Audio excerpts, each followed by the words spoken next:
বিপিএলে নোয়াখালীর এন্ট্রি তো নিশ্চিত হয়ে গেছে। নোয়াখালী এক্সপ্রেস নামে খেলবে দলটা, কোনো সন্দেহই আর এখন নাই। 30 তারিখ ড্রাফট, তার আগে নোয়াখালীবাসীর মনে প্রশ্ন, প্রত্যাশা, কেমন দল গড়বে নোয়াখালী।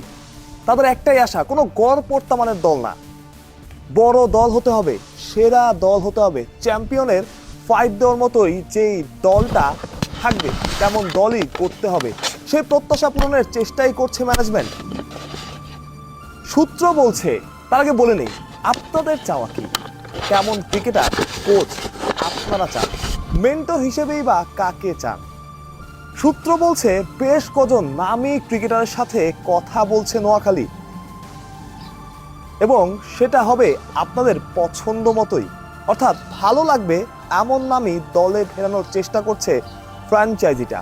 যদিও খুব অল্প সময়, তবে ইতিমধ্যে তারা দেশের তো বটেই দুনিয়ার অনেক বড় নামের সাথে কথা বলা শুরু করে দিয়েছে। শুরু থেকেই যদি শুরু করতে যাই, আমাদের কাছে কি খবর আছে, জনসন চার্লস, সূত্র বলছে জনসন চার্লস ছাড়াও আরো কিছু ক্রিকেটার, তবে আমি শুধু এখন জনসন চার্লসের নামটাই বলছি, আরো কিছু ক্রিকেটারের নাম আমি জানি যেগুলো বড় নাম, সঙ্গত কারণে সেগুলো বলতে পারছি না। বাট জনসন চার্লসের সাথে তাদের কথাবার্তা অনেকটাই এগিয়েছে, অর্থাৎ জনসন চার্লস যদি নোয়াখালী এক্সপ্রেসের হয়ে খেলেন, নোয়াখালীর জার্সি গায়ে জড়ান, তাতে অবাক হওয়ার মতো কিছুই থাকবে না। দেশীয় অনেক ক্রিকেটারের সাথে কথা হচ্ছে, একটা নাম আপনাদের বলতে পারি, সেটা হাবিবুর রহমান সোহান। অনেকেই হয়তো ভাবছিলেন, অনেকেই হয়তো ভেবেছেন কাকে নোয়াখালী দলে ফেরাবে। ডিরেক্ট সাইনিং, দুইজন ডিরেক্ট সাইনিং করা যাবে, দুইজন ক্রিকেটার, দেশীয় ক্রিকেটার সরাসরি চুক্তিতে দলে নেওয়া যাবে। তাদের একজন হতে পারেন হাবিবুর রহমান সোহান, বা ড্রাফট থেকেও তারা তাকে দলে নিতে পারেন।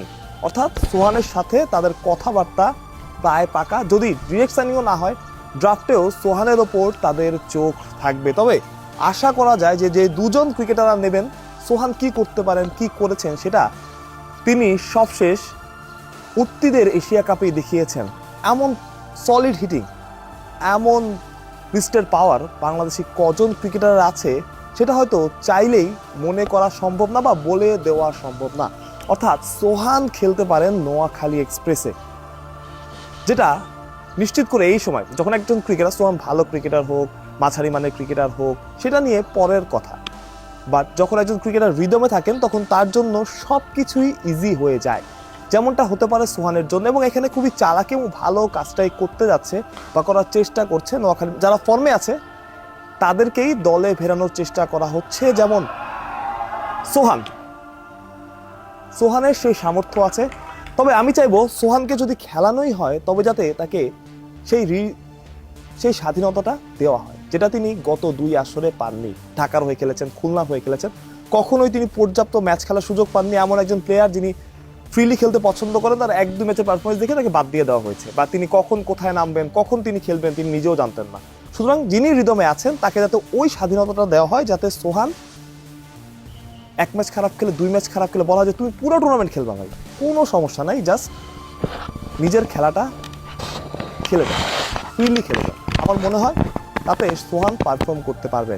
কোচিং প্যানেলে কি থাকছে, কে থাকবে, যতটুকু খবর আমি এখনো নিশ্চিত না, বাট গুঞ্জন শুনছি বা আমাদের সূত্র বলছে খালেদ মাহমুদ সুজন, তার সাথে কথাবার্তা চলছে।